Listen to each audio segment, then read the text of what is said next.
प्रिय विद्यार्थियों, आप सभी लोगों का स्वागत है आपके अपने YouTube चैनल डीजी सर पर। बहुत ही मोस्ट इंपॉर्टेंट होने वाला ये सेशन ज्योग्राफी के यदि आप विद्यार्थी देखिए, भूगोल का बहुत ही मोस्ट इंपॉर्टेंट सेशन चल रहा है। डिस्टेंस देखिए, भूगोल के यदि आप विद्यार्थी हैं, महत्वपूर्ण प्रश्नों की श्रृंखला चल रही है।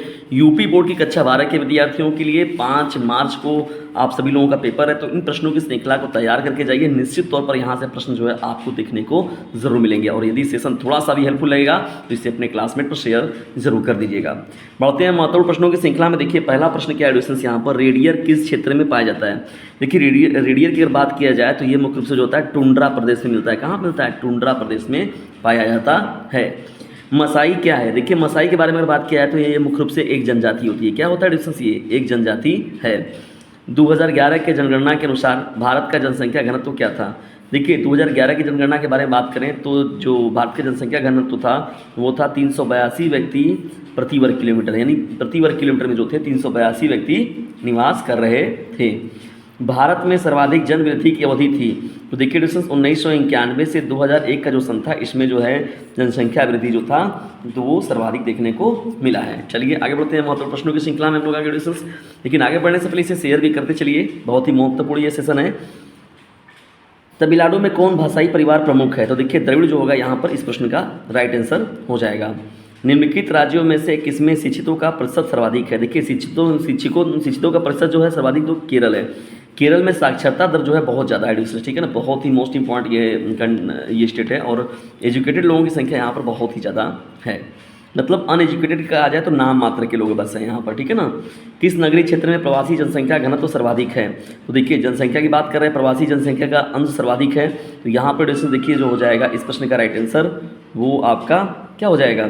मुंबई, दिल्ली, चेन्नई, कोलकाता। मुंबई, दिल्ली, चेन्नई, कोलकाता। तो देखिए, मुंबई जो होगा इस प्रश्न का राइट आंसर हो जाएगा, ठीक है ना। चलिए प्रश्नों की श्रृंखला में लोग आगे बढ़ते हैं, देखते हैं अन्य प्रश्नों को। देखिए क्या है प्रश्नों की श्रृंखला यहाँ पर डिस्टेंस। देखिए, ये जो है बताया गया आप लोग का। देखिए, अनुमानतः किस वर्ष भारत में जनसंख्या 2 अरब हो जाएगी? तो देखिए, सन 2036 में 2036 में जो है भारत की जनगणना जो है 2 अरब हो जाएगी। सन 2001 की जनगणना के अनुसार निम्नलिखित में से किस राज्य में नगरीय जनसंख्या का अनुपात सर्वाधिक है? नगरीय जनसंख्या का अनुपात जो सर्वाधिक होगा वो कहाँ पर होगा? देखिए, नगरीय जनसंख्या का अनुपात तो यहाँ पर देखिए डिस्टेंस हो जाएगा आप सभी लोगों का, ये हो जाएगा तमिलनाडु, ठीक है ना। चलिए आगे बढ़ते हैं लोग यहाँ पर महत्वपूर्ण प्रश्नों की श्रृंखला में। देखिए डिस्टेंस बहुत ही मोस्ट इंपॉर्टेंट सेशन आप लोग के साथ चल रहा है, तो इसे अपने क्लासमेट पर भी शेयर करते चलिए। सन 2001 की जनगणना के अनुसार भारत की जनसंख्या निम्नलिखित में से कौन सी है? सन 2001 की जनगणना के अनुसार भारत की जनसंख्या निम्नलिखित में से कौन सी है? तो 102.8 करोड़ हो जाएगा, 102.8 करोड़। 36वां देखिए प्रश्न क्या है, 2011 जनगणना के अनुसार किस राज्य का घनत्व जो जनघनत्व सबसे अधिक है? तो ये देखिए डिस्टेंस बिहार हो जाएगा। क्या हो जाएगा? बिहार इस प्रश्न का राइट आंसर हो जाएगा। 2011 की जनगणना के अनुसार बिहार में प्रति वर्ग किलोमीटर जनसंख्या घनत्व क्या था? तो देखिए डिस्टेंस ये था 1106 व्यक्ति प्रति वर्ग किलोमीटर, ठीक है ना, 2011 की जनगणना के अनुसार। चलिए आगे बढ़ा जाए यहाँ पर 38वें प्रश्न की ओर। भारत में पूर्ण जनगणना पहली बार कब हुई थी? तो देखिए हुआ था 1881 में हुआ था। 1881 में जो था पूर्ण जनगणना हुआ था यहाँ पर पहली बार, ठीक है ना। किस राज्य में साक्षरता दर सबसे अधिक है? तो देखिए ये क्या हो जाएगा आपका? केरल। सबसे अधिक है तो साक्षरता में केरल देखिए सर्वाधिक है, और सबसे कम में कहा जाए तो बिहार हो जाएगा। 2011 की जनगणना के अनुसार भारत की साक्षरता प्रतिशत कितना था? तो देखिए 74.04% जो होगा इस प्रश्न का राइट आंसर हो जाएगा। भारत के निम्नलिखित राज्यों में से किस एक में 0 से 6 आयु वर्ग के बच्चों को लिंग अनुपात न्यूनतम है? देखिए, लिंग अनुपात की बात कर रहा है 0 से 6 आयु वर्ग के बच्चों के लिए, तो गुजरात, पंजाब, हरियाणा, हिमाचल प्रदेश। तो देखिए पंजाब जो होगा यहाँ पर करेक्ट हो जाएगा, ठीक है ना। भारत में निम्नलिखित राज्यों में से किस एक में स्त्री साक्षरता दर न्यूनतम है? देखिए, स्त्री के बारे में देखा जाए तो साक्षरता दर न्यूनतम के बारे में तो बिहार जो है वो सबसे ऊपर हो जाएगा, ठीक है। चलिए आगे बढ़ते हैं। 2001 की जनगणना के अनुसार देखा जाए निम्नलिखित में से किस राज्य की जनसंख्या घनत्व तो सबसे अधिक है? तो अरुणाचल प्रदेश जो होगा आपका करेक्ट आंसर हो जाएगा, ठीक है दोस्तों। चलिए महत्वपूर्ण प्रश्नों की श्रृंखला में हम लोग बढ़ते हैं नेक्स्ट आपके देखिए सेशन की बड़ी ही परिश्रम के साथ आप लोग के लिए सेशन बनाया जा रहा है दोस्तों, तो इसकी सार्थकता तभी सिद्ध होगी जब ज़बरदस्त तरीके से आप इसे अपने क्लासमेट में शेयर करेंगे। भारत की कुल जनसंख्या का कितना प्रतिशत जो है उत्तरी मैदान में बसता है? तो यहाँ पर इसमें देखिए क्या हो जाएगा 1/2 जो प्रतिशत होंगे लोग वो उत्तरी मैदान में रहते हैं।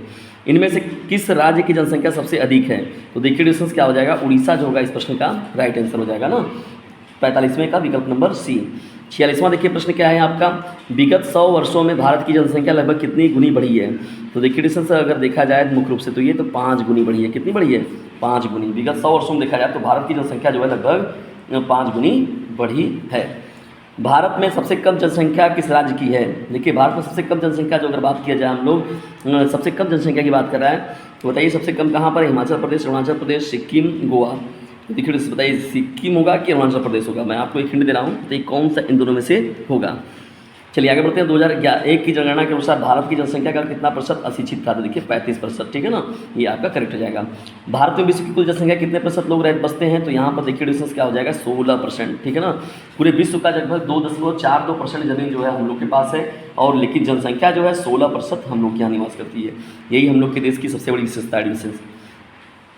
नाफ्टा जो था अस्तित्व में कब आया था। तो ये आया था सन 1994 में था। भारत में निजीकरण एवं वैश्वीकरण की नीति अपनाई गई। तो निजीकरण और वैश्वीकरण की जो नीति अपनाई गई थी वो कब अपनाई गई थी, सन 1991 में अपनाई गई थी। कब अपनाई गई थी, 1991 में। भारत का अधिकांश विदेशी व्यापार कहाँ से वहन होता है। ये होता है समुद्र और वायु मार्गों से होता है। महत्वपूर्ण प्रश्नों की श्रृंखला भी जारी रहेगी डिविजन्स। बहुत ही मोस्ट इंपॉर्टेंट पेपर सेशन चल रहा है, अपने क्लासमेट को भी शेयर करते चलिए, तभी इसकी सार्थकता सही मायनों में सिद्ध होगी। योजना आयोग का गठन कब हुआ था। तो ये हुआ था सन 1950 में। 1950 में योजना आयोग को लाया गया। किस प्रदूषण द्वारा सर्वाधिक बीमारियां होती है। तो देखिए जल प्रदूषण जो होता है डिस्टेंस, ये आपका करेक्ट हो जाएगा, ठीक है ना। वर्ष 2010-11 में निम्नलिखित में से कौन भारत का सबसे बड़ा व्यापारिक भागीदार था। ये हो जाएगा संयुक्त राज्य अमेरिका। कौन हो जाएगा, यूनाइटेड स्टेट ऑफ अमेरिका। ध्वनि प्रदूषण के प्रमुख स्रोत कौन है। तो देखिए उद्योग, मोटर वाहन, लाउड स्पीकर। तो उपयुक्त सभी जो ऑप्शन होगा आपका करेक्ट हो जाएगा। सुंदरवन किस राज्य में स्थित है। सुंदरवन किस राज्य में स्थित है। तो देखिए डिस्टेंस ये क्या हो जाएगा, पश्चिम बंगाल में हो जाएगा, पश्चिम बंगाल में, ठीक है ना। पश्चिम बंगाल की राजधानी कहाँ है, कोलकाता। औद्योगिकरण से कौन सा प्रदूषण होता है। जल प्रदूषण, वायु प्रदूषण, ध्वनि प्रदूषण, इनमें से सभी। तो इनमें से सभी जो ऑप्शन होगा आपका करेक्ट हो जाएगा। औद्योगिकरण से क्या होता है, ये सभी प्रदूषण देखने को मिलते हैं। वाल्मीकि नगर टाइगर रिजर्व कहाँ स्थित है। तो ये है बिहार में। कहाँ पर स्थित है, बिहार राज्य में। धारावी मलिन बस्ती किस नगर में स्थित है। बहुत ही मोस्ट इंपॉर्टेंट ये प्रश्न, मुंबई में स्थित है। कहाँ पर स्थित है, मुंबई में, ठीक है दोस्तों। तो ये थे महत्वपूर्ण प्रश्नों की श्रृंखला जो आप सभी लोगों के लिए तैयार कराए गए, और डीजे सर चैनल पर भूगोल के और भी मोस्ट इंपॉर्टेंट प्रश्नों की श्रृंखला आप सभी लोगों को उपलब्ध कराई गई है। तो उन सभी को अच्छे से तैयार करके जाइएगा अपने एग्जाम में। निश्चित तौर पर ये प्रश्न जो है आप लोगों को आपके एग्जाम में लाभान्वित जरूर करेंगे, और आपको आपके उद्देश्य तक पहुँचने में जरूर मदद करेंगे। तो इसे अपने क्लासमेट पर शेयर जरूर कीजिएगा, और ज़बरदस्त तरीके से शेयर कीजिएगा, और पूरा तैयार करके जाइएगा। बेस्ट ऑफ लक आप सभी लोगों को आपके एग्जाम के लिए। बेस्ट आपका एग्जाम जाए, आप बेहतर तरीके से अपने एग्जाम को दें और अपने लिए एक सुरक्षित भविष्य का निर्माण करें।